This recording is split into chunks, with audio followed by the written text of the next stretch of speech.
Bienvenidos a Constructores del Fútbol, una creación de Academia ETEP. Mi nombre es Daniel Domínguez y en este espacio vamos a estar compartiendo conocimiento con los verdaderos, con los auténticos protagonistas del deporte más hermoso del mundo. Hoy volvemos a viajar a España. Ustedes saben que esto es una coproducción española-argentina, idea española, producción íntegra en Argentina, más precisamente en Rosario, Santa Fe. Les decía entonces, viajamos a España, pero también vamos a conocer China, también vamos a conocer Israel a través de nuestro invitado. Pero claro, antes de ponerle nombre y apellido al protagonista de hoy, le damos la bienvenida a nuestros auspiciantes.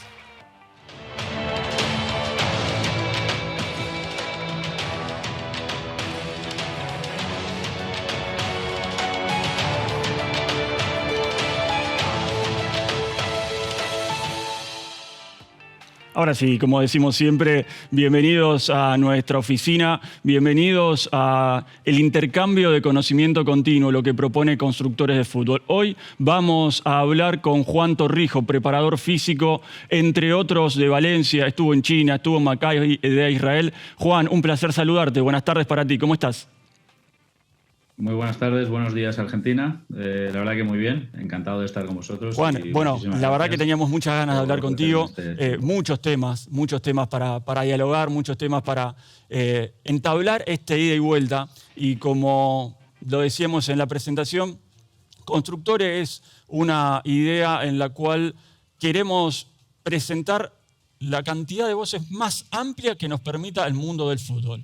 Empezamos por la dirección deportiva, por la preparación física, y si hablamos de preparación física, no podíamos no entrevistarnos, no lo íbamos a permitir no entrevistarnos porque me parece que sos un hombre ideal para intercambiar este tipo de conocimientos. Lo primero que te quiero preguntar es: ¿cómo elegiste ser preparador físico? ¿Cómo nace esta pasión por la preparación física?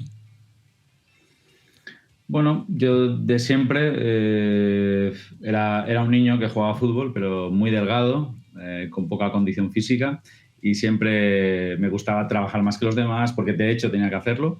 Y durante mi corta etapa jugando a fútbol, que solo fueron 10 años, me tuve que retirar desafortunadamente debido a una triada en mi rodilla derecha, pero me puse a entrenar muy pronto. Me puse a entrenar ya con 18 años, empecé con equipos de fútbol sala, con equipos de fútbol de mi localidad, en Llíria, y después de mis años en la universidad, mi profesor de fútbol, de la especialidad de fútbol de alto rendimiento, me eligió para irme al Valencia.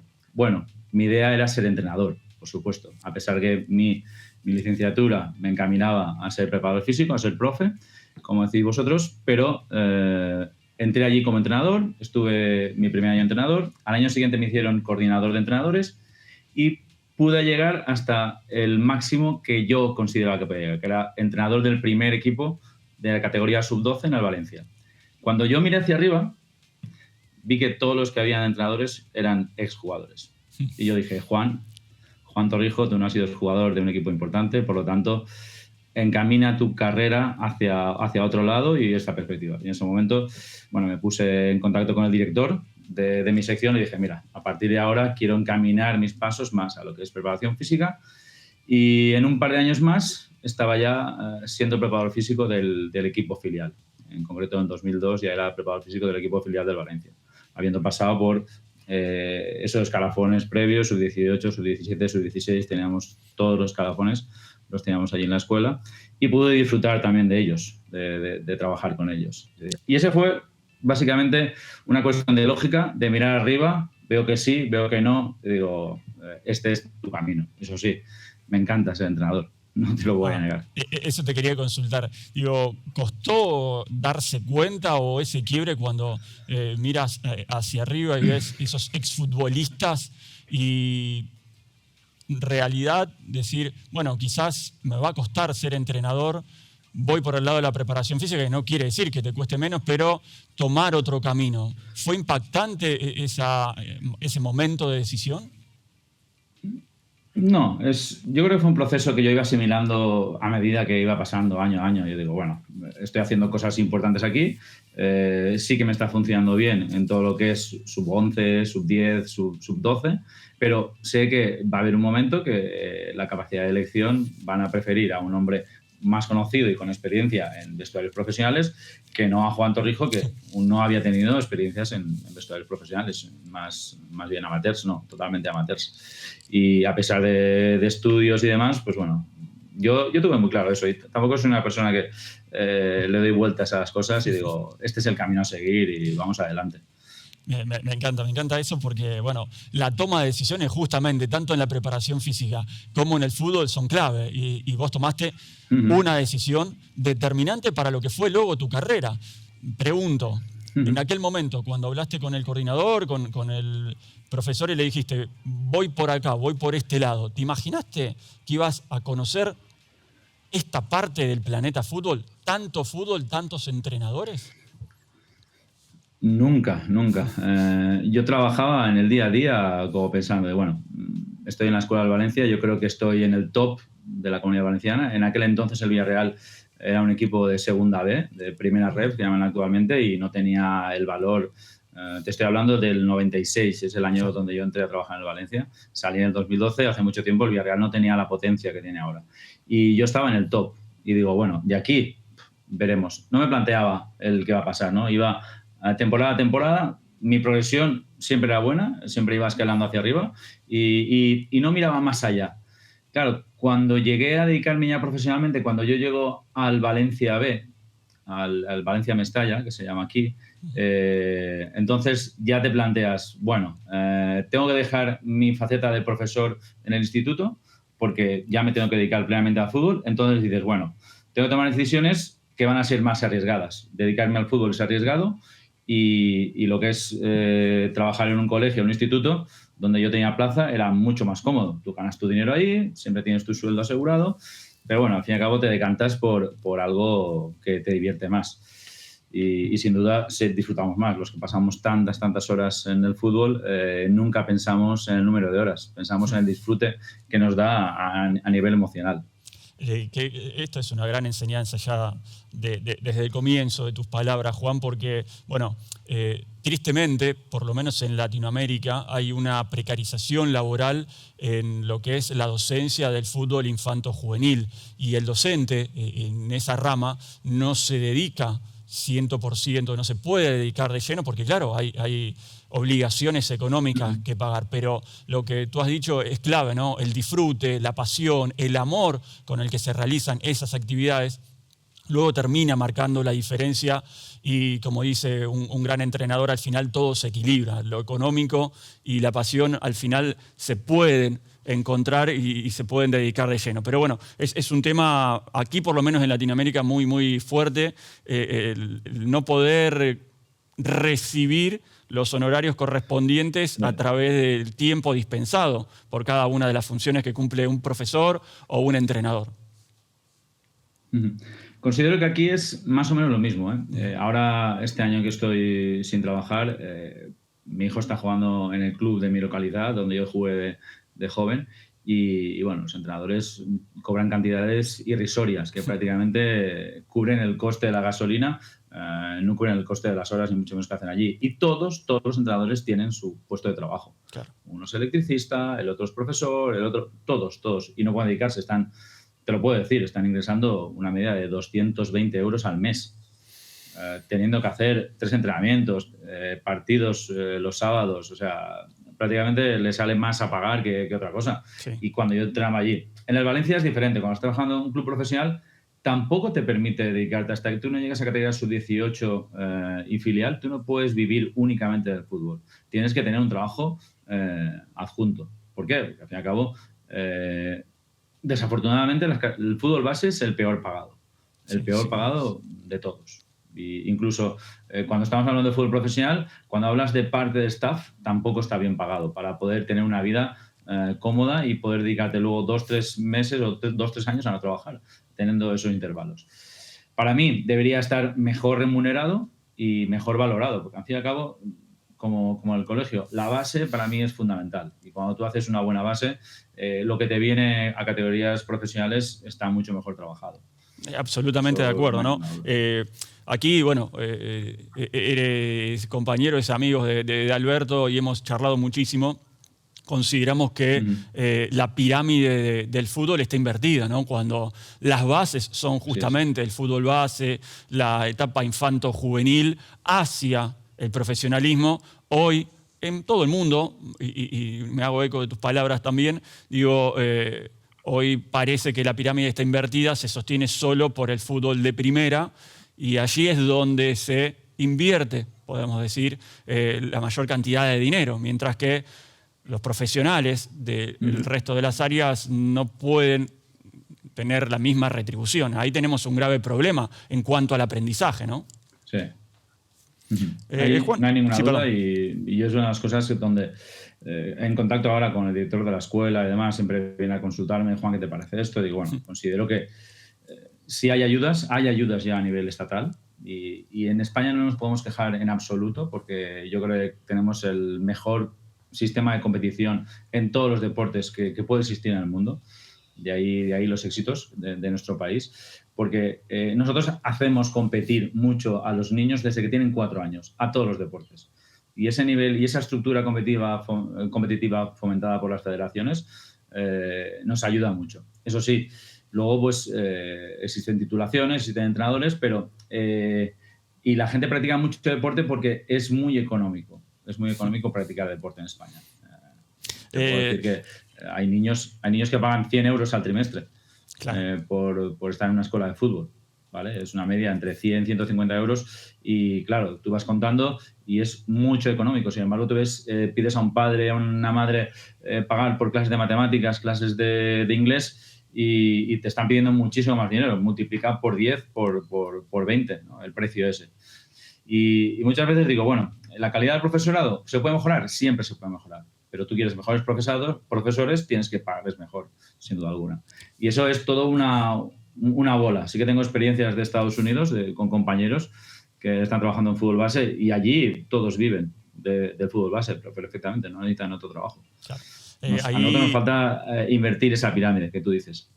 Totalmente de acuerdo. Ahí hablamos de la formación de los formadores y me meto directamente en lo que es tu trabajo específico y el conocimiento que se tiene de la preparación física en estas edades, en las edades infanto-juvenil. ¿Hay una posibilidad de metodología, de planificación, de llevar adelante un trabajo físico en estas edades?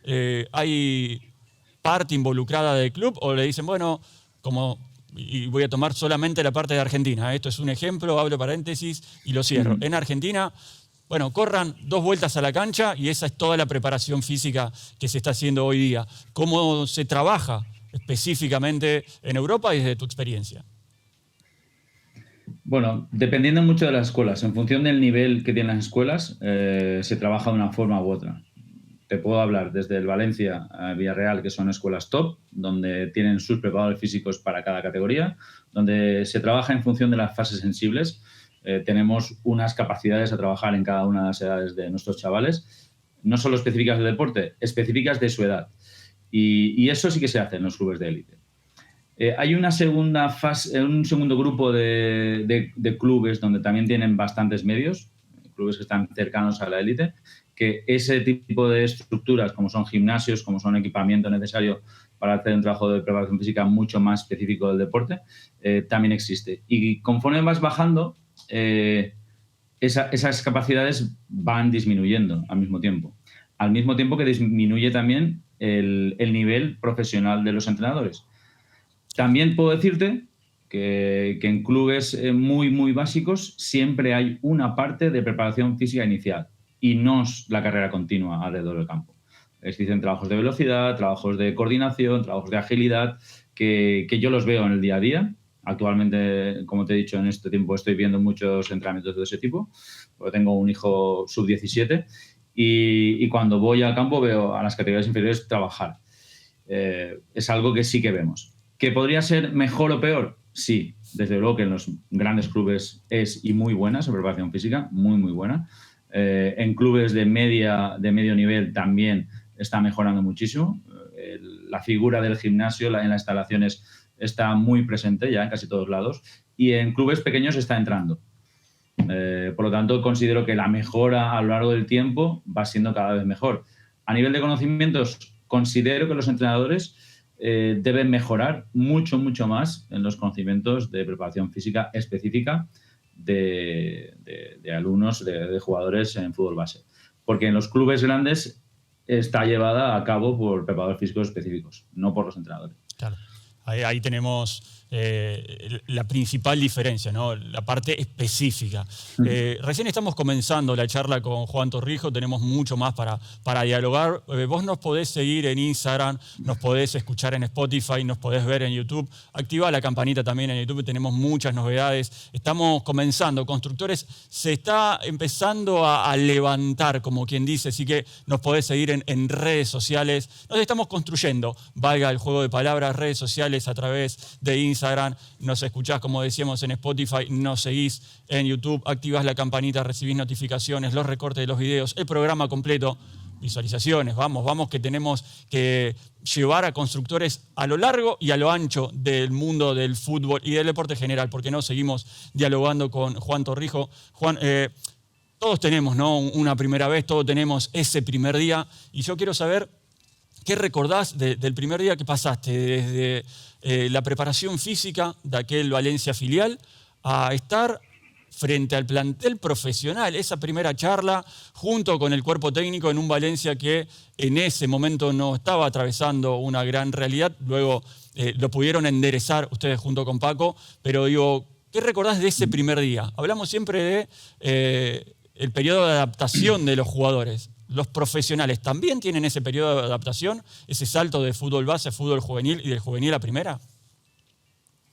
Sin duda es algo que te impacta y sobre todo yo puedo disfrutar de una época, la época dorada del fútbol, del Valencia Club de Fútbol. Estuve con los Pablo Aimar, con los Fabián Ayala, con muy buena gente, argentinos, muchos de ellos, Mauricio Pellegrino. Y bueno, el primer contacto que tuve con ellos fue como asistente, ¿no?, de Paco Ayestarán, que era preparador físico de Rafa Benítez en aquella época, actualmente con Unai Emery en el Aston Villa. Y bueno, yo era el chico del filial, el preparador físico del filial, que les ayudaba en algunas tareas, tanto en pretemporada como me quedaba con jugadores descartados y combinaba mi trabajo en el filial con ayudantes a ellos. Pero bueno, la primera vez que yo tengo ese cargo como preparador físico, que dicen, Juan, aquí eres tú el primer preparador físico, fue con la triste destitución de Claudio Ranieri, fue 2004.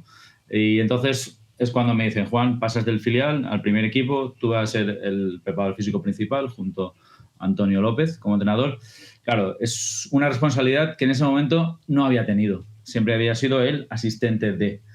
Y siempre estás cubierto, ¿no? Siempre estás como, tienes una coraza delante con el primer preparador físico y el contacto con los jugadores pues es mucho más amistoso, tú intentas llegarles a ellos y bueno, para mí fue fácil porque yo ya estaba en contacto en muchos de ellos. Sí que noté básicamente el cambio cuando yo me pongo a dirigir el primer partido, recuerdo, Valencia-Betis en Mestalla, y eso había sido, el equipo había jugado un jueves contra el Steaua de Bucarest, habían sido eliminados de la Europa League, Copa de la UEFA en aquel entonces, y habíamos hecho 2 entrenamientos, el viernes tarde, sábado mañana, y el domingo ya teníamos partido. Vamos, cuando estás compitiendo en Europa es así. Y bueno, noto ese primer calentamiento en Mestalla bajo mi responsabilidad, porque yo antes sí, hacía calentamientos, pero bueno, me quedaba con la gente que no iba a salir en el once inicial, era bastante más relajado. No, y tú tienes que entrar ahí y yo creo que tenía más adrenalina que los jugadores en aquel momento. Pero fue el momento, bueno, de romper la mano, y una vez has hecho el primero, pues yo creo que va todo bastante más fluido y los jugadores también te ayudan mucho, ¿no? Depende mucho que la ayuda que tengas de ellos. Y me encontré con un grupo humano excelente. Yo tenía 34 años en aquel entonces, algunos de ellos eran casi tan mayores como yo. Pero bueno, me ayudaron mucho y la verdad que guardo contacto con muchos de ellos y les tengo mucho cariño. Mencionaste a Claudio Ranieri y hay un contrapunto, uno de algo que me pareció sumamente interesante, porque el italiano Acá en Argentina lo vemos como que no se llevaba demasiado bien con los futbolistas nacionales, pero en esto específicamente que te quería consultar, hablaba que por el peso que tenía Pablo Aimar, allá en esa época pesaba 67 kilos, no podía jugar 2 partidos. Y vos rápidamente, cuando asumiste, echaste por tierra esa definición diciendo que era uno de los jugadores que mejor preparado físicamente estaba. ¿Puede ser que sucedió eso? Sí, sí, sucedió eso. Realmente es una anécdota de hace ya mucho tiempo, estamos hablando de hace 20 años. Pero bueno, fue así. Él salió que Pablo no podía jugar 2 partidos consecutivos y yo pensaba lo contrario. Yo sabía los test de Paco, de Pablo. Y Pablo en ese momento, a nivel de resistencia, era de los tíos mejores que teníamos en el equipo. Está claro que su envergadura y su peso era de los bajos, pero su fuerza relativa, y cuando hablo de fuerza relativa es la capacidad de realizar fuerza respecto a tu masa corporal, la fuerza relativa de Pablo era de las mejores del equipo. Claro.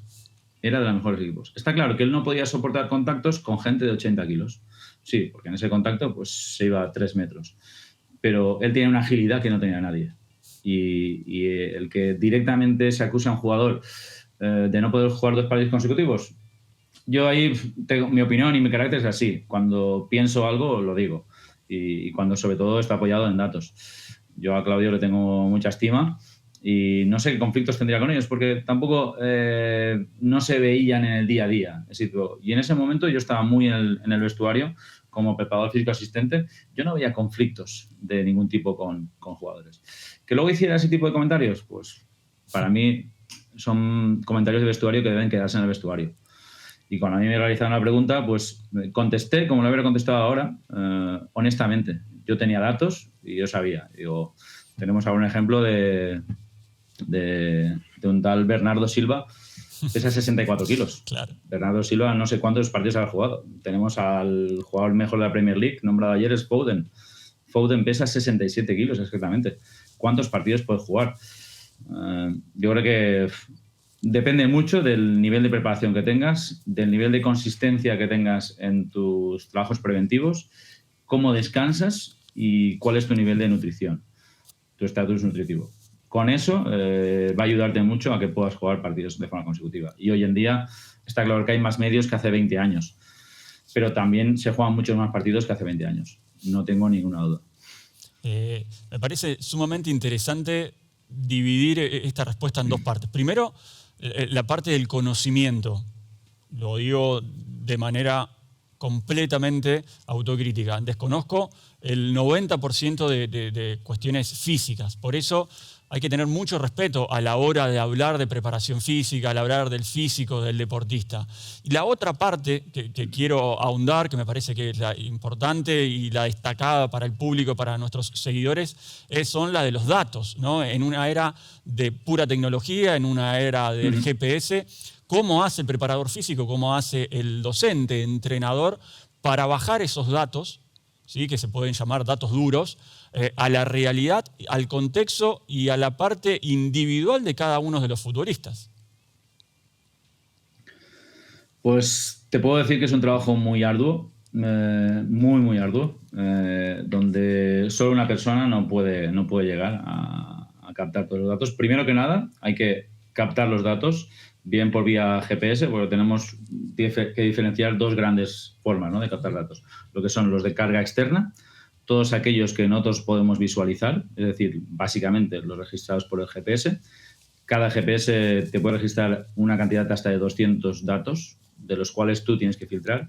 Y luego tenemos los datos de carga interna, todos aquellos que interioriza el jugador, o bien frecuencia cardíaca o variabilidad de la frecuencia cardíaca, que es uno de los ahora de las variables más importantes en la lectura de rendimiento de carga interna, y también la percepción subjetiva de la carga, para mí súper importante. Tenemos esos 2 aspectos por un lado, y por otro, los cuestionarios de bienestar que nos dan los jugadores y que les pasamos a diario antes de que vengan a entrenar. Una vez tú tienes todos esos datos, tienes que filtrar primero los datos de carga externa, los de carga interna y compararlos con los de bienestar del jugador. Una vez todos tienes esos datos comparados, tienes que darle un filtro al entrenador y decirle en qué condiciones está este jugador ¿qué podemos hacer? Previo, está claro que la sesión normalmente el día siguiente la tenemos más o menos configurada. Y entonces, en ese momento, lo que hacemos es detallar qué trabajos puede realizar cada jugador en función de esos datos que hemos recibido del día anterior y del cuestionario de bienestar que nos dan los jugadores cuando llegan a la sesión, antes de la sesión, por supuesto. Normalmente siempre estamos poniendo márgenes de 2 horas, hora y media antes de que la sesión. Nosotros tenemos los datos de bienestar de los jugadores, entonces comparamos con los datos que nos han ofrecido el día post-entrenamiento. Nosotros al entrenador le damos los datos, entrenador, y cuando digo entrenador digo staff, digo asistentes, y entonces puede haber un ejemplo de jugador que ha dormido mal, me ha salido en el cuestionario de Wellbeing, él tiene muy buenos datos de GPS, de velocidad, de aceleraciones, deceleraciones, todo eso es muy filtrado, porque de los 200 yo me quedo con 26, de los 26 yo le paso 4 al entrenador, de los 4 que le paso al entrenador considero que para cada sesión son más importantes unos que otros, y entonces, después del cuestionario, me viene el jugador y me dice: Juan, esta noche he dormido solo 5 horas porque mi hija ha estado con fiebre, nos hemos tenido que ir al hospital y demás. Entonces, ahí está tu reacción para decir: chicos, tenemos un problema con fulano de tal y tenemos que descargarlo. ¿Cómo lo vamos a hacer? Pues bueno, pues en esta posición lo vamos a colocar de comodín, no va a tener que hacer presión, trabajo defensivo, solo ofensivo, ¿vale? Hoy es un día de riesgo si ha dormido solo 5 horas y las horas que ha dormido las ha dormido mal. Por lo tanto, si tenemos velocidad, vamos a descargarlo en velocidad, o no lo ponemos en este ejercicio de velocidad y lo sacamos a hacer un ejercicio alternativo donde no implique velocidad, o lo compartimos con este otro jugador que necesitamos bajarle la carga en velocidad. Bueno, y ahí está, en ese día a día y en esa comunicación que tienes con el jugador y con el staff, cómo se gestionan esas cargas para que, al fin y al cabo, obtener el máximo rendimiento del jugador y, sobre todo, que no se lesione. Brillante, realmente brillante. Bueno, aquí en Argentina, en esta temporada que está promediando, se han contabilizado ya 24 lesiones ligamentarias, 24 jugadores con rotura de ligamentos. Y hay cierta polémica por la cantidad de partidos, también, ¿por qué no?, por el estado de campo de juego.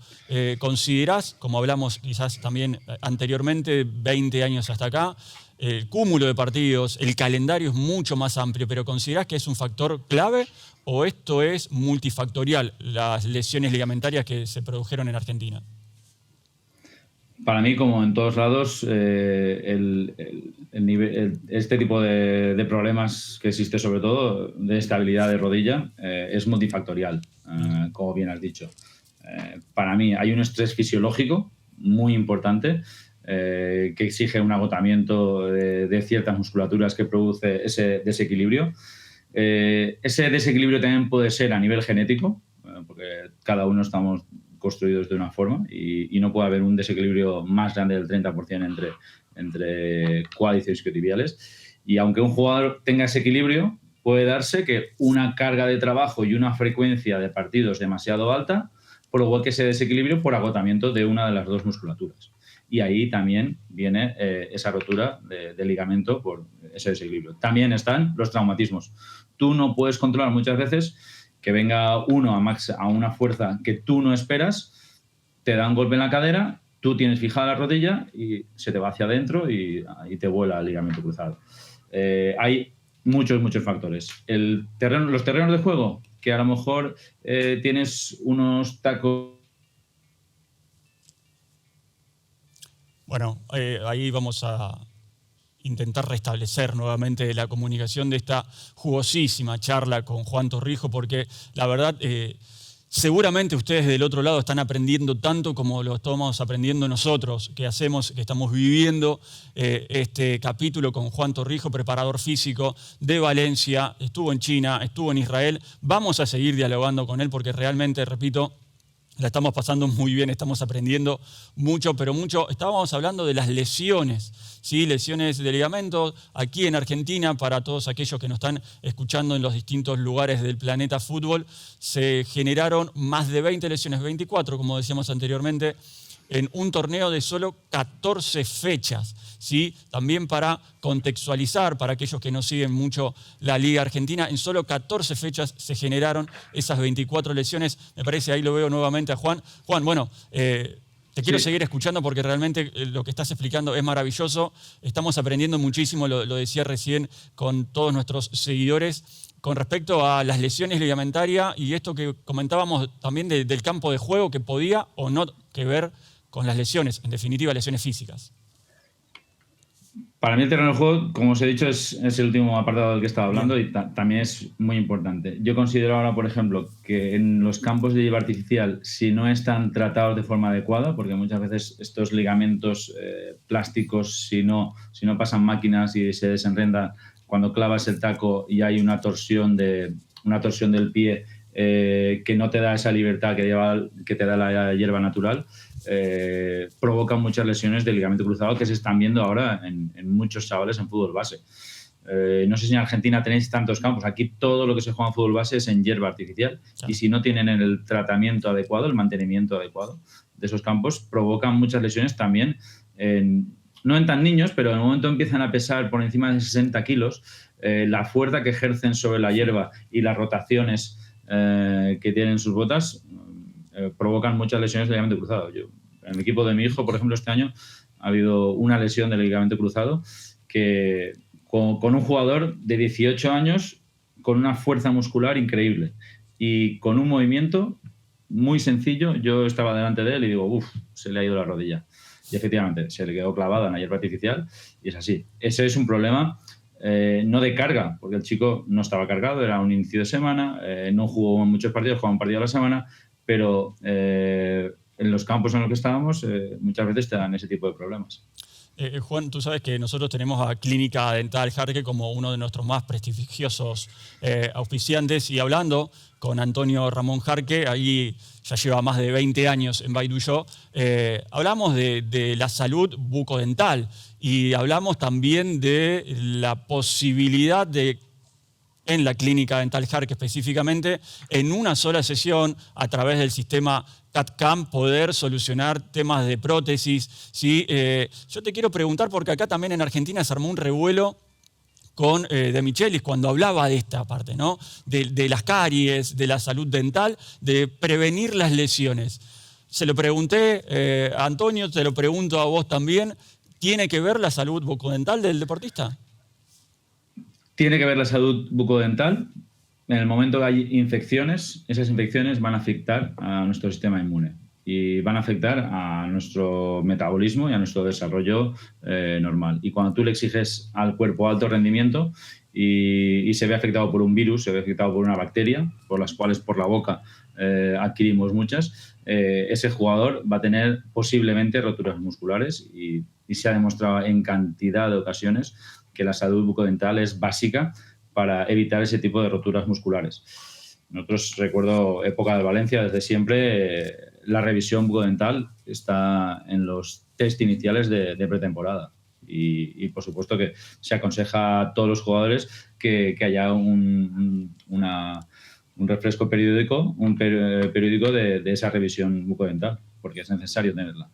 Y se toma conciencia habitualmente, sobre todo en los más chicos. Nos ha pasado a todos, ¿no? Cuando vamos a una consulta, por ahí vamos a la Clínica Dental Jarque y le decimos, nuestro odontólogo nos pregunta ¿cuánto te cepillas los dientes? Y le decimos 3 veces y en realidad con suerte una. Se empezó a tomar conciencia en este profesionalismo, superprofesionalismo, pero sobre todo de los más pequeños hacia arriba. Yo creo que es una educación ya no solo por parte de los clubes. Está claro que tiene que venir por los clubes, pero tiene que venir básicamente desde casa. Desde casa, normalmente a veces, si los niños pasan mucho tiempo fuera, está el cepillado de mañana, después del desayuno, y el cepillado de la noche, ¿vale? Como mínimo tiene que haber esos dos. Y considero, y por ejemplo, en mi casa es lo que hacemos habitualmente, porque normalmente cuando te vas fuera, siempre mis hijos comen en el colegio, comen dentro. Eso sí, muchas veces te limpian los dientes 3 veces. Para mí considero excesivo, ¿no? Si no es que estás comiendo azúcar, que no es lo mejor. El azúcar, digo yo, que es el enemigo nuestro de los principales, excepto cuando haces deporte. pero la salud bucodental debe venir educada desde casa y en los clubes, por supuesto, reforzarla diciendo, oye, estos hábitos hay que seguirlos sí o sí, porque muchas veces la palabra de entrenador dice más que las palabras del padre o la madre. Clarísimo. Hablando justamente de hábitos, hablando de las diferentes formas de conocimientos, de culturas, estuviste obviamente en España, estuviste en China, estuviste en Israel. Desde la parte cultural, me quiero ir metiendo un poquito en eso porque la verdad que me parece muy atractivo. No soy una persona muy viajada, por eso quiero seguir aprendiendo de aquellos que sí lo son. ¿En qué lugar te costó más la adaptación sociocultural? ¿En China o en Israel? La verdad que la primera salida mía que hice fue Israel, en el 2012, y para mí el cambio fue muy radical, ¿no? Pasar de un club de élite como era el Valencia, en aquellos momentos, nosotros éramos el tercer equipo de España, en 2012, a pasar a Israel, yo me iba, digamos, al primer equipo del país, ¿no? Maccabi Tel Aviv era el primer equipo del país, lo que pasa es que llevaba 10 años sin conseguir ningún título, pero claro, yo tenía unas expectativas que no eran tales como el ser el primer equipo aquí en España, que en este momento está claro que es el Real Madrid. Llegué allí y el impacto para mí fue muy grande, ¿no? Tienes que ir allí, tienes que hablar inglés. La cultura, a pesar de que es mediterránea, es otra. Y fue más un impacto de cambiar hábitos de vida que cultural. Yo estoy enamorado de... Ya no te digo de Israel, te digo de Tel Aviv. Es una ciudad cosmopolita, maravillosa. Y me impactó mucho al principio, pero me tiene enamorado desde hace muchos años. ¿Y qué fue lo que más te costó? Digo, en cuanto a la comida, cuestiones básicas, me imagino, ¿no? Repito, no soy muy viajado, ir a un supermercado a comprar cuestiones para alimentación, para higiene, cómo era el trato también, ¿sí? Uno por ahí tiene esa cercanía. ¿Hay esa cercanía también en Israel de amabilidad, Sí, de la hay. respeto? Sí, la hay. La verdad que son muy abiertos, son gente muy directa, y son directos, a mí me gusta porque son directos en todo, en lo bueno y en lo malo. Y eso sí, te digo que ir a un supermercado era pasar muchas horas allí con el traductor de Google a ver si, oye, ¿qué es esto? En aquel momento, en el 2012, el traductor de Google no era tan bonito como es ahora, con Claro. foto y te lo dice todo, ¿no? En China incluso con eso ha sido bastante más difícil, ¿no? A pesar de que ya tenemos traductores. En China era más difícil encontrar productos en supermercados, pero en Israel fue un challenge muy grande en aquellos primeros momentos. Pero bueno, la gente siempre ha sido allí muy, muy amable y yo siempre he tenido ese recuerdo fantástico de la recepción que tuvimos. Y sobre todo, claro, cuando llegas y ganas la primera liga en 10 años, pues imagínate, allí éramos dioses en aquel momento. Y la cuestión, tristemente bélica, ¿cómo se vive internamente en el día a día? ¿Tuviste algún tipo de episodios? Sí, bueno, he podido decir que he vivido 2 guerras. En el 2012, en noviembre del 2012, fue la que más nos impactó, porque claro, desde hacía 20 años no llegaban misiles a la población civil en Tel Aviv. Ya no solo lo que suponía, porque bueno, estábamos avisados de ello, teníamos gente en el staff, analista que trabajaba para los cuerpos de inteligencia y nos avisaban que podía pasar esto y iba a pasar durante una semana, una vez pasara el conflicto una semana, pero claro, tuve que refugiarme en varias ocasiones en el shelter, en la habitación del pánico que teníamos en cada apartamento. Y en el 2014 también fue verano, que fue una guerra bastante más larga de 60 días, donde el ejército israelí tuvo que entrar en Gaza para destruir los túneles que habían, por donde habían pasado terroristas, y fue algo más intensa, a pesar de que la familia en verano siempre se venía de vacaciones y yo estaba más tranquilo en ese sentido. Pero la primera fue impactante porque eso que sí, te dicen, oye, cuando suenan las sirenas tienes 60 segundos para meterte en un shelter, y en una de esas me pilló saliendo del supermercado. Yo estaba viviendo a unos 400 metros del pequeño supermercado y empecé a correr. Vi a un señor mayor, muy mayor, apoyado en un muro, y yo vivía muy cerca de playa, vivía pues como a 500 metros de playa, y cuando los misiles caen al mar, no los interceptan, los dejan caer al mar, porque la intercepción vale dinero, al fin y al cabo. Y noté el impacto, ¡boom!, porque cayó cerca y dije, ¿qué narices estoy haciendo yo aquí, corriendo, con las bolsas de la compra? Y bueno, ahora me puedo reír, pero en aquel momento, situaciones tensas, ¿no? Sí. He pasado 2 o 3 así, ¿no? Que ahora las cuento, pero que no son fáciles, ¿no? ¿Qué has hecho tú dejando al Valencia y viniéndote aquí, ¿no? Pero bueno, ha valido la pena. Siempre al final ves que vale la pena.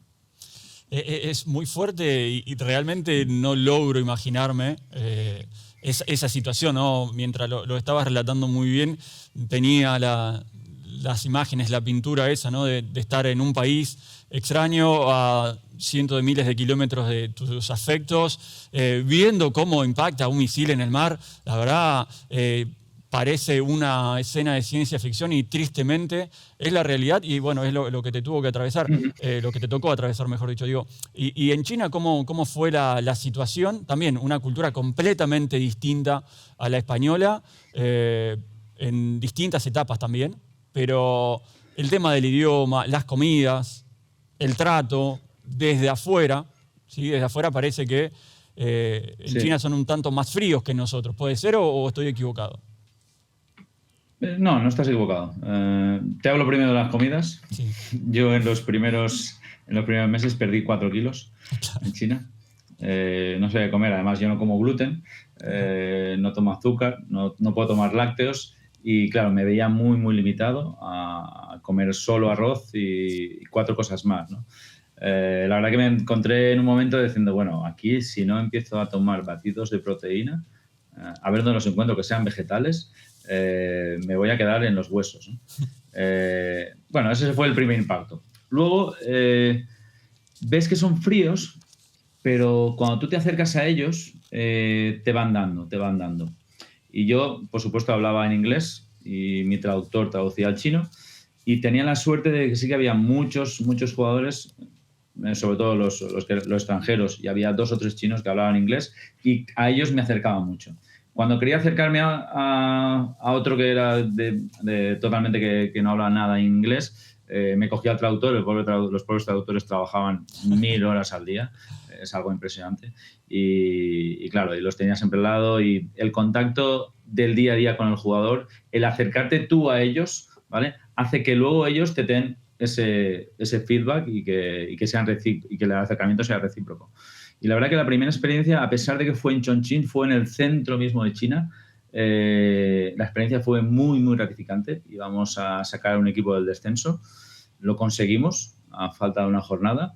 Y el año siguiente con ellos fue fantástico porque un equipo que está luchando por el descenso a mitad de temporada ya teníamos los puntos de la salvación y la relación con ellos fue fantástica. Staff, servicios médicos, nos quedó una sensación de, oye, estamos como en casa, a pesar de que era un sitio inhóspito. Estoy hablando de Chongqing, que es una ciudad de 33 millones de habitantes, donde nosotros vivíamos en hotel, vivíamos a 800 metros de la ciudad deportiva y nuestra vida era muy, muy sencilla, ¿no? Ciudad deportiva, hotel, ciudad deportiva, largos viajes en avión, porque siempre teníamos de 3 a 4 horas a todos lados. Y bueno, la verdad que de ahí nos salimos con muy, muy buena sensación en ese momento. Y con respecto a las vueltas estas, ¿no? De el fútbol, uno nunca sabe cuándo lo va a volver a llamar, ¿no? Estuviste con varios entrenadores, no me voy a meter todavía en ese tema, pero digo, te vas de China y decís, ojalá me vuelvan a llamar en poco tiempo o necesito la vida española, necesito reencontrarme con mis raíces y después quizás sí volver a China. ¿Cómo le pasa eso a los profesionales o al superprofesionalismo de estar tanto tiempo de viaje? ¿Se extrañan esas cuestiones? Bueno, se extraña mucho estar porque hasta ahora mi familia siempre había venido siempre conmigo, pero cuando vamos a China, estamos para media temporada, bueno, por un tema familiar, mi familia no viene el 2019, y vamos a firmar nosotros un nuevo contrato con un equipo chino, prácticamente todo apalabrado, y directamente el gobierno chino dice, te has gastado todo el presupuesto en el anterior, por lo tanto, no puedes fichar a nadie extranjero con el presupuesto que tienes. Y a día 24 de diciembre nos dicen que estamos sin equipo después de la primera etapa. Bueno, afortunadamente el señor Antonio Cordón había firmado como director deportivo en la Federación de Ecuador y nos llama. Y bueno, Jordi Cruyff en ese momento nos dice, chicos, tenemos esta posibilidad, ¿qué hacemos? ¿Vamos, no vamos? Y bueno, tiramos adelante porque vemos que Ecuador tiene una selección muy potente. Te estoy hablando de principios del 2020. Y bueno, y nos marchamos para allá para instalarnos con las familias, para tenerlo todo preparado para que las familias en mayo, junio se vinieran ya para Ecuador. Con la desgracia de que salta la pandemia. Y bueno, al fin y al cabo, todo lo que teníamos preparado, debutábamos contra Argentina, listos para competir. Bueno, eso fue a falta de 10 días para competir contra Argentina, allí en la Bombonera. De hecho, recuerdo que fui a hacer el check-in del estadio allí y bueno, nos tuvimos que volver para España por el estado de alarma de COVID.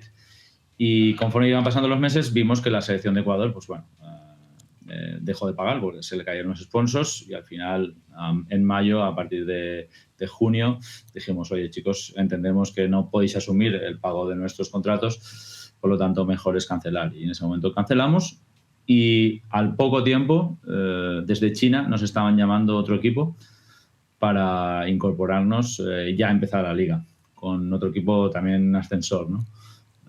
Y nada, como tú dices, el fútbol es impredecible y a 1 de agosto de 2020 nos incorporamos a otro equipo chino en una situación totalmente distinta. Íbamos a China en pandemia, donde teníamos que hacer 3 semanas de estar en un hotel del gobierno sin poder salir de la habitación y competíamos también en burbuja, es decir, todos los equipos estábamos, o sea, la mitad de los equipos estábamos en un hotel, nos llevaban a nuestro campo de entrenamiento, nos devolvían, nos llevaban al estadio a competir, nos devolvían, pasábamos así 5 o 6 semanas y luego pasábamos 2 meses entrenando en nuestra ciudad, donde la vida era bastante normal, no era como en el resto del mundo. El virus estaba totalmente erradicado allí, controlado, y nosotros podíamos hacer vida normal en nuestras ciudades, pero nuestros familiares no podían venir y nosotros nos limitábamos a competir siempre en burbujas. De hecho, 2020 estuvimos mucho tiempo encerrados en hoteles y 21, yo en concreto estuve 6 meses encerrado en hoteles entre confinamientos de llegada al país y burbujas de competición tanto de liga como de copa. La verdad que a nivel psicológico fue duro, a pesar de que en aquel momento estábamos disfrutando de una ciudad fabulosa como es Shenzhen. Qué pequeño que queda el fútbol, el juego en sí, con todo esto que está contando de manera extraordinaria Juan Torrijo. Lo mejor de esta charla lo vas a poder ver en Instagram, seguinos en Instagram, @constructores de fútbol, nos vas a escuchar, programa completo en Spotify. También podés ver y escuchar el programa completo en YouTube. Dale like, activa la campanita para conocer las novedades. Vamos a generar mucho contenido, estamos generando mucho contenido, por eso te pedimos eso, te pedimos que nos acompañes, que nos sigas para seguir aprendiendo como lo estamos haciendo a través de la palabra de Juan Torrijo. La verdad, espectacular cada una de las experiencias y de las cuestiones que vas contando, Juan. Estamos aprendiendo un montón. Mencionaste a Jordi Cruyff, mencionaste a la selección de Ecuador. También estuviste, si no me equivoco, por favor, si es así, corregime con total libertad. Estuviste hace muchos años, casi 12 o 14 años, en el Brighton con Oscar. Un Brighton completamente distinto al que nosotros conocimos con Roberto De Zerbi. ¿Puede ser? Así es. Bueno, el año de Brighton fue un año, para mí, una experiencia inolvidable. Puedo decirte que pude disfrutar del fútbol inglés. Teníamos 3 años de contrato, pero bueno, finalmente el míster decidió estar solo un año. Pude disfrutar de la construcción de la nueva ciudad deportiva del Brighton, que justo 15 días después de nosotros salir del club se inauguró. Y al menos estuve en el diseño, estuve en la descripción, en la compra de equipamiento para esa ciudad deportiva que Fowler es maravillosa. Y bueno, disfruté de un Brighton en crecimiento, donde pudimos jugar los playoffs de ascenso a Premier League. con una temporada bastante exitosa, ya que teníamos un equipo en aquel entonces muy, muy mayor. Y bueno, le sacamos un rendimiento yo creo que excelente. Para mí, Inglaterra es el top del fútbol. Es donde todo se respira fútbol por todos lados. Y si alguien quiere vivir por y para el fútbol, es en Inglaterra. No te voy a hablar de la ciudad. La ciudad, considero que Brighton es una de las mejores ciudades de Inglaterra solo por un motivo, porque es de las que tiene más horas de sol de la isla. Por lo tanto, con eso considero que es de las mejores, donde también se disfruta de bastante libertad y tiene un ambiente muy, muy festivo. Pero yo me quedo con ese ambiente que pude disfrutar por todo el país con el Brighton y la implicación que tiene cada uno de los ingleses. Ves a las familias, padre, madre, hijos, ir a los estadios con sus camisetas, bufandas. Sale una camiseta vintage de los años 30 y ves en el estadio que la llevan todos, se gastan, invierten ese dinero en su fútbol y son muy, muy, muy fans de sus equipos. No son, por ejemplo, en España, o eres del Madrid o eres del Barça, ¿no? No, allí primero eres del Brighton, eres del Rotherham, eres del Plymouth, eres de ese equipo y luego a lo mejor puedes ser de otro, pero primero eres del tuyo. Y lo viven mucho, lo viven mucho. Para mí fue una experiencia muy grande y es uno de los sitios donde me encantaría volver, sin duda alguna. Y quiero hacer algunos nombres propios justamente de Inglaterra, de la juventud de Inglaterra, pero antes también te quiero recomendar a Juan y a todos nuestros seguidores a Jarque Joven, tienda unisex, tienda que solo comparte experiencias de moda. No es que vos vas y comprás un polo, no. Hay una experiencia de moda para que encuentres tu mejor estilo en Jarque Joven, ahí en Baidullo, segunda generación, una familia abocada a que cada cosa que vos te lleves te quede como a vos te gusta. Podés encontrar las ofertas y todos los productos en @jarquejoven en Instagram. Así que están todos y todas invitadas a conocer a uno también de nuestros auspiciantes. Y hablando de gente joven, Inglaterra con Bellingham, Inglaterra con Sancho, Inglaterra con Foden, ¿es candidato a esta Euro? Yo para mí es uno de los equipos que mayor futuro tiene, sin duda alguna. Por supuesto que soy español y me gustaría que España estuviera ahí porque también tenemos un equipo joven y creo que con mucha proyección. Inglaterra es esa futura promesa que siempre va a ganar, siempre se queda a las puertas. Algún día va a pasar y va a conseguir ganar, pero está muy competido y esta Eurocopa va a ser muy bonita porque hay mucha incertidumbre sobre qué equipos van a estar ahí arriba.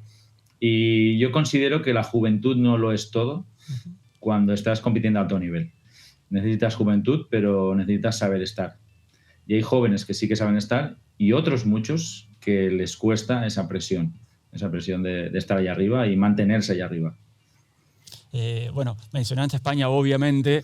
Por favor, que estamos haciendo la coproducción España-Argentina, no queremos enojar a la selección española porque tiene, no sé cómo estará físicamente, me parece que no llega Gavi, pero bueno, Gavi, Fermín, grandes jugadores que vienen apareciendo. Ansu, nombraste a Brighton, todo tiene que ver con todo. Ansu no tuvo quizás la mejor temporada, ¿no? En Inglaterra, no sé si lo pudiste ver, pero también España tiene un recambio generacional bestial.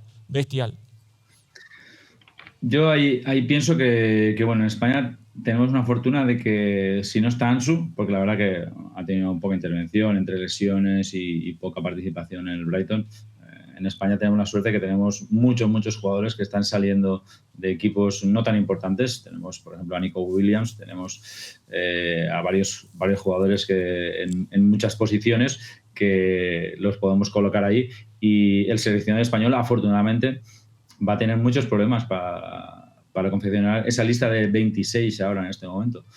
Pero yo creo que tenemos la fortuna de poder elegir. Tenemos un abanico muy grande y de mucha calidad. No nos olvidemos de Olmos, que también está jugando en Alemania, y muchas veces los que están jugando en ligas a lo mejor que no se ven tanto a nivel mundial no los tenemos en cuenta. Aquí los tenemos en cuenta y creo que tenemos un equipo muy competitivo. Es una lástima lo de Gavi, por supuesto que no llega, es el ligamento cruzado pues le va a llevar seguramente entre 8 o 9 meses para estar rindiendo a alto nivel. Pero bueno, Pedri parece renacer después del partido de ayer y con la lástima de Isco, que iba a venir. Es un jugador del que pude disfrutar siendo jovencito en el Valencia y estaba en un momento álgido, no. Yo creo que de los mejores momentos de su carrera, que a pesar de no ser joven, pero es de esos que te da ese pozo. Pero bueno, tenemos gente como Rodri, es que tenemos, yo creo que considero una selección de muchos quilates. Sí, y esa mezcla entre juventud y veteranía que considero importantísima. Sin duda, y ya para ir cerrando también, no queremos abusar de tu generosidad, y metiéndonos específicamente en el fútbol, como lo mencionábamos antes, el fútbol es dinámica, el fútbol es estrategia, es metodología. Vos, a lo largo de toda tu carrera, lo mencionamos a Oscar, mencionamos a Jordi, también estuviste con Caranca, estuviste con Peter Bosz. ¿Cómo hace un preparador físico para ir adaptándose a cada una de esas ideas? Porque me imagino que todos tienen algo particular, todos tienen algún pedido también distinto.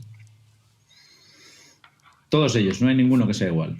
No hay ninguno que sea igual. Y ahí está la virtud, considero yo, en saber adaptarte a cada uno de ellos, ¿no? Como dice el diccionario, inteligencia es adaptación al medio. Y eso sí, tú tienes que poner tus límites. Tienes que poner tus límites y yo considero que en mi apartado de preparación física los jugadores necesitan esto, esto y esto. Y si el fútbol no les puede dar esas capacidades que son necesarias para progresar, para obtener rendimiento del jugador, creo que le debemos añadir mediante trabajo en gimnasio, trabajo preventivo, trabajo de recuperación.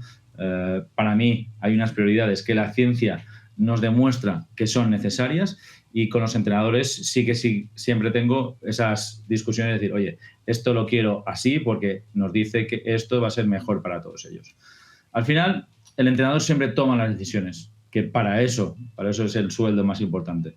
Y él es el que decide quién va a jugar, quién no va a jugar, vamos a hacer esto, vamos a hacer aquello. Y el buen entrenador, yo siempre he dicho que hay dos tipos de entrenadores, los que escuchan y los que no escuchan. Los que no escuchan, pues te oyen que tú les estás diciendo algo, pero hacen caso omiso. Y los que escuchan te oyen y luego asimilan ese contenido. Y aunque ese mismo día a lo mejor no te digan nada, al día siguiente dice, oye, Juan, estaba dándole vueltas a lo que tú me has comentado y considero que sí, vamos a ir en tu línea. Porque si tú dices que esto nos lo apoya la ciencia, que van a estar mejor, digo, yo cuando les digo algo es porque a lo mejor hablo con el jugador, porque creo necesario, por los datos que tengo, que necesitamos hacer más trabajo de ese tipo o menos del otro. Y al fin y al cabo, siempre les doy la opción. Y tú eres el que decide, pero yo te doy esta información, que es mi obligación. Y al fin y al cabo, de todos ellos he aprendido, de todos los entrenadores. Muchos lo que no debe hacer y de otros lo que sí que debe hacerse. Pero de todos se aprende, nunca. Y como siempre digo, no hay que dejar cadáveres en ningún lado. Justamente una de las últimas preguntas que te quería hacer era esta, ¿no? Sin mencionarlo, era si te había pasado dentro ya de un plantel, con contrato firmado, todo, decir, me parece que no nos vamos a poner muy de acuerdo con este entrenador, si dudaste, si pensaste en dar un paso al costado, ¿te sucedió a lo largo de toda tu trayectoria decir, no hay feeling, no voy a poder trabajar? Me sucedió una vez, pero bueno, tenía el apoyo total del director deportivo y el director deportivo me facilitó todo para que yo saliera con otro entrenador. Y eso me ha ayudado mucho. El ir de cara, el ser abierto y decir, mira, sé que no va a funcionar esto. Hablé con el director deportivo, hablé con el CEO del club, con el CEO, y bueno, llegué a un acuerdo rápido. Yo tenía otra salida y claro está, si no hubiera tenido más narices, que al fin y al cabo la familia tiene que comer, pues bueno, hubiera aguantado. En mi nivel de estrés hubiera sido muy alto, pero son unas condiciones que tienes que pagar, ¿no? Por adaptarte o no. Y al fin y al cabo considero que con el 1-1, con el 1 contra 1, la palabra de hombre contra hombre, siempre llegas a acuerdos y estableces convenios que te son rentables a las dos partes. Pero sí que tuve una situación así, se me facilitó para salir y bueno, al fin y al cabo, con contrato de vigor, salí y al poco tiempo estuve de vuelta. Fue en Maccabi, en concreto. Juan, si tuvieras la oportunidad hoy de recibir un contrato en blanco, pero en lugar de poner el número, de poner el valor del contrato, tendrías que poner el lugar o el equipo donde trabajar. ¿Cuál elegirías? Wow, habría muchos equipos, en los que me gustaría trabajar. Me gusta trabajar en muchos equipos en Inglaterra, eso sí. Y bueno, en concreto, en grandes clubes, he escuchado, está claro que el club que gana ahora en Manchester City sería uno de los clubes donde me encantaría trabajar. Pero siempre me han hablado muchos jugadores de la grandeza del Manchester United, pero sobre todo estaría en clubes donde la relación con staff, servicios médicos y jugadores fuera idónea. Y para que sea idónea, el staff tiene ahí una parte muy importante para provocar esa buena relación. Porque esas buenas relaciones hacen que los equipos vayan adelante y rindan y obtengan títulos y obtengan buena puntuación. Inglaterra sería uno de los países donde más me gustaría ir. Y sí que también me gusta ir a países donde la pasión por el fútbol es tal que en este concreto la encontré en España, desde luego que la tenemos. En Israel la encontré también a altos decibelios, y donde veo también la tenéis mucha es en Argentina, y siempre he escuchado mucho, ¿no? El nombre de River Plate siempre ha rondado por mi cabeza, a través de Pablo, a través de Fabián, a través de Alejandro El Chori Domínguez. En River Plate siempre ha estado mucho en mi cabeza. Digo, bueno, ¿por qué no? Estuve visitando el predio de River Plate cuando estuve visitando Argentina para el encuentro de la Copa del Mundo de Qatar, y es uno de los sitios donde digo, aquí me gustaría trabajar en Buenos Aires. Sería hermoso realmente, porque fue hermoso este tiempo compartido, un aprendizaje enorme, te lo digo sin ningún ánimo de ser obsecuente. Juan, realmente un placer dialogar con vos, se me pasó volando, espero que a vos también se haya pasado volando este rato, esta hora que estuvimos conversando, un aprendizaje, una claridad conceptual enorme, un placer, muchísimas gracias por este tiempo. Ojalá primero que te tengamos trabajando prontamente en el lugar que sea, ¿por qué no en Argentina? Como dije anteriormente, sería maravilloso. Y seguramente, y esto no está bueno hacerlo, pero te vamos a comprometer nuevamente a una nueva entrevista, porque quedaron muchos más temas para seguir charlando en Constructores de Fútbol. Un verdadero placer, Juan. Muchísimas gracias.